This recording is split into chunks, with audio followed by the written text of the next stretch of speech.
বিপিএলকে সামনে রেখে নতুন রূপে সাজছে মিরপুর স্টেডিয়াম। আর মাত্র 2 দিন পর মাঠে গড়াবে দেশের ক্রিকেটে সবচেয়ে বড় franchise tournament Bangladesh premier league BPL. তার আগে মিরপুরের হোম অফ ক্রিকেটকে নতুন রূপে সাজাচ্ছে বিসিবি। মিরপুর শেরেবাংলা ক্রিকেট স্টেডিয়ামের পানি নিষ্কাশন ব্যবস্থাকে আরও উন্নত করতে সংস্কার কাজে হাত দিয়েছে বিসিবি।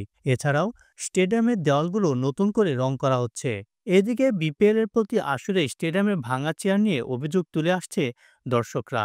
তাই এবার বিপিএলকে সামনে রেখে বসানো হয়েছে নতুন চেয়ার। আর দর্শকদের সুবিধার জন্য ওয়াশরুমগুলো মানসম্মত করতে উদ্যোগ নিয়েছে বিসিবি। সেই সাথে গ্যালারিতে দেওয়া হয়েছে রোদ ও বৃষ্টি থেকে রক্ষা পেতে ছাউনি।